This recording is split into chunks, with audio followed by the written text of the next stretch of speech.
Pozdravljeni. Danes si bomo pogledali koordinatni sistem v ravnini in kako rišemo množice točk v njem. Najprej pa, kaj je to koordinatni sistem v ravnini in zakaj smo si ga sploh izmislili. Ideja je pač ta, da bi naš list ali pa katerokoli ravnino razdelili na točno določene poznane točke. Tako da, če bi imeli neko usmeritev, bi vedno znali vsak po isti poti priti v tisto mesto. No in zdaj za koordinatni sistem v ravnini je značilno tole. Ima dve koordinatni osi. Tale os oziroma abscisna os jo označimo tudi z x osjo. Tale je x os, tale os je pa ordinatna os oziroma y os. Kjer se te osi pravokotno sekata, rečemo, da je to koordinatno izhodišče.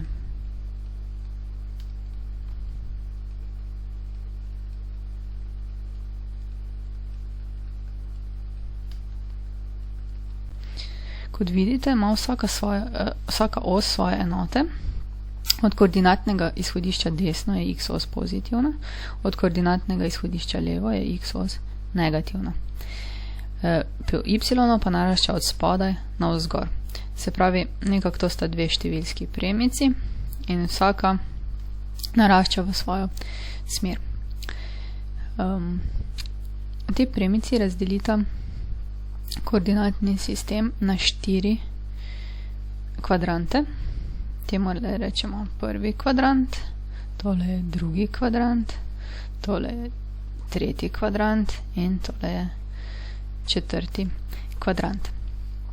Zdaj, če bi pogledali v prvem koordinatu, sta tako x in y koordinata pozitivna, v drugem je x negativna pa y pozitivna, v tretjem sta obe negativni in v četrtem je x pozitivna in y negativna.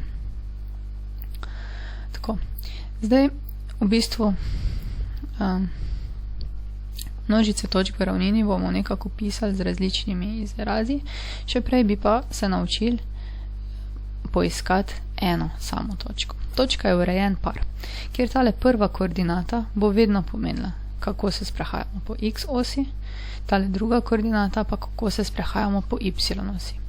In mislim, da je najbolj pomembno to, da res dobro razumete, kako se točka nariše v koordinatni sistem.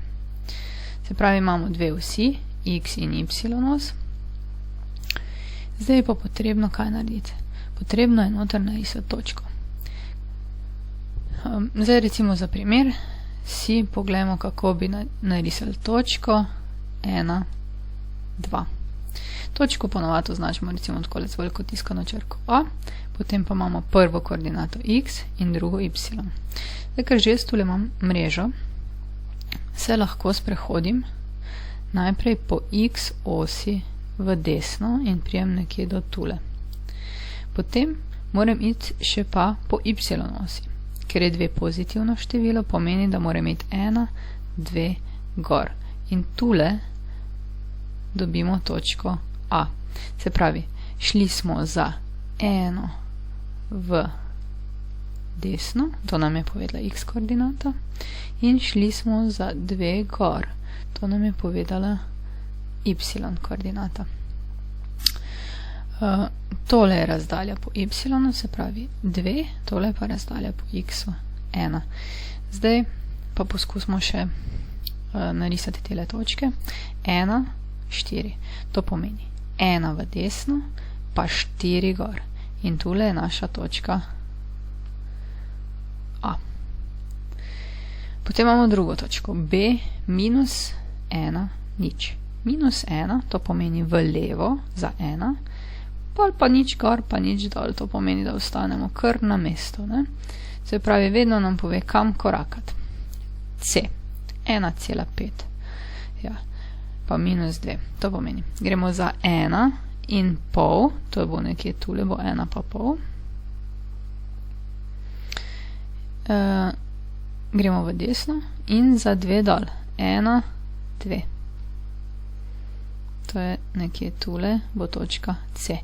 Mogoče tole označim pravokotno navzdol do C, pa minus 2, sem.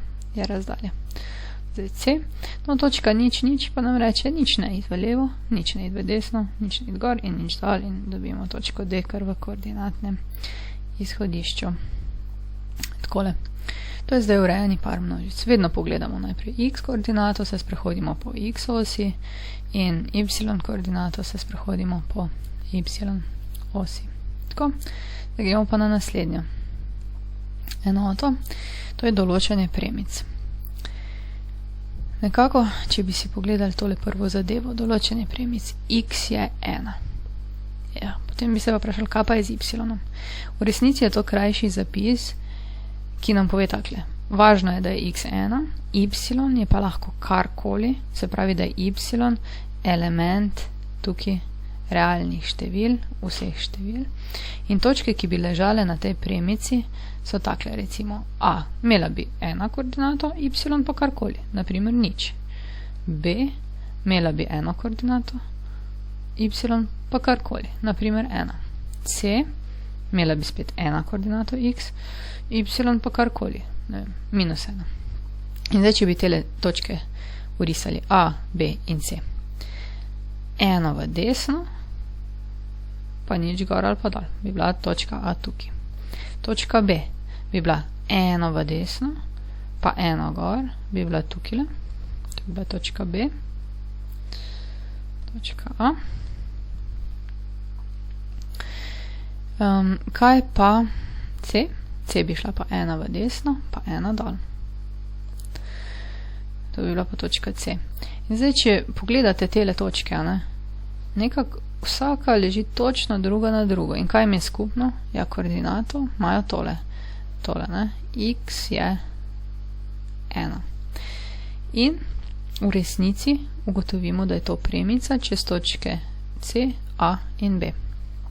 Zato uporabimo tale naš geotrikotnik. In kaj naredimo? Ko vidimo premico x je 1, postavimo pravokotno geotrikotnik na x je 1 in narišemo premico. Upam, da bo tole kolikor toliko natančno. No, smo mi, mogoče bo naslednja boljša. Evo ga. No, naslednja ideja, y je 3, je zelo podobna. S tem, da bojo zdaj točke nekako imele pikice na y je 3. Kaj pa x? X je pa lahko karkoli. Se pravi, vzeli bomo geotrikotnik in ga bomo postavili na y je 3. Takole. In na y je 3 bomo narisali premico. Če se malo bolj bo mogla dvignati geotrikotnika, ne? In tako smo dobili y je 3. Zdaj, če se vam že zdi, lahko me tu ustavite, in poskusite sami še tretjo množico narisati, drugače jo bomo pa skupaj. Kaj nam tam ne piše? Piše nam x je manjši od, mislim, x je minus 1, pardon. Ovola. No, takole. In to pomeni, da moramo geotrikotnik postaviti na x je minus 1. Poiščemo, kje je x minus 1. In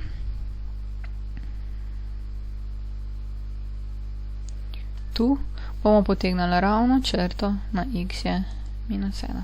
Tako potegnimo kar. Evo ga. Pa imamo zdaj vse 3 množice narisane. Nekako ne pozabljati označevati osi x in y. To je kar pomembno, da se ve, kako smo risali. Še tole so označila, da ne bomo tako malomarno tole delala, ne. Takole. Pa poskusimo zdaj tole. Določanje polravnin. Polravnin je na eni strani omejena s premico, na drugi strani pa poteka kamorkoli. In če bi želeli narisati tole, x je večje ali enako 1, bi najprej mogli nekako mejo vzpostaviti. In to je vedno tako, kot da bi si mislili, da namesto tega znaka večje ali enako, je kar je enako. To je meja, ne. In meja v našem primeru je x je 1. To znamo seveda narisati, ja, ne. X je 1 pomeni, da geotrikotnik prestavimo na 1 in povlečemo črto na x je 1.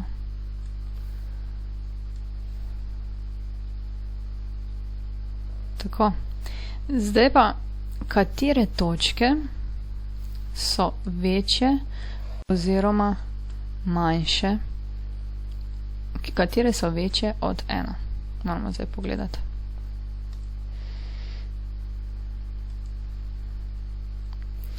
Ja, večje točke od 1 so naprimer 2, pa 3, pa 4, pa tako naprej. Se pravi, da bomo barvali desno od te naše osi. No, pa kar potrajali, ne. Evo ga, takole pobarvamo vse točke, ki so desno od naše osi. Zdaj pa poskusimo tole. X so strogo manjši od 1. Še vedno bomo potrebovali mejo. In naša meja bo še vedno tako, kot da bi ta znak nadomestili z je enako. Ampak problem je pa tale.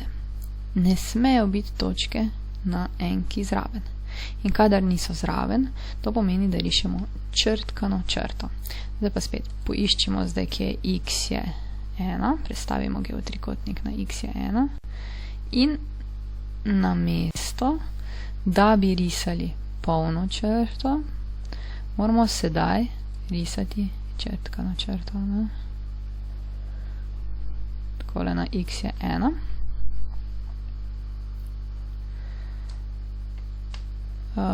Zdaj bomo pa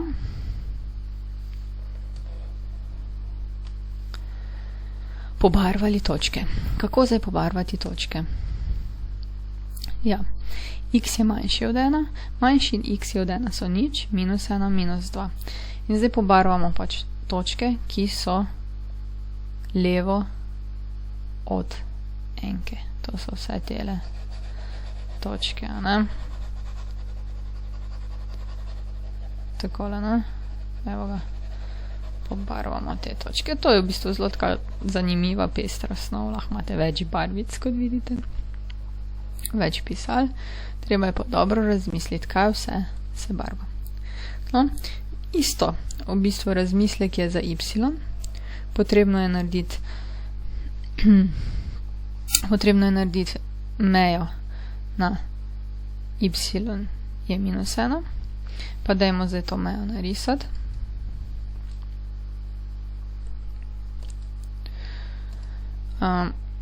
Zdaj, ker minus 1 ni zraven, bomo potrebovali črtkano črto, ne. Tale geotrikotnik moramo obrniti. Pogledamo zdaj tole. Opala.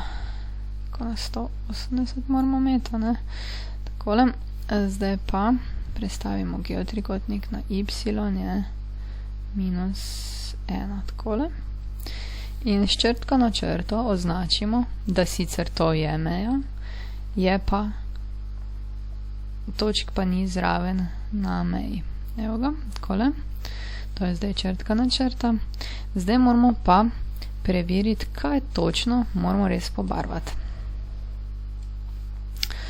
Pobarvati moramo y, ki so manjši od minus 1. To je minus 2 pa tako naprej. In pobarvamo zdaj te točke. To so tele, ne.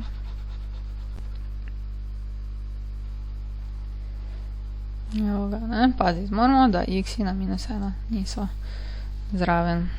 Dobro. Kaj nas še čaka? To je določanje polravnin.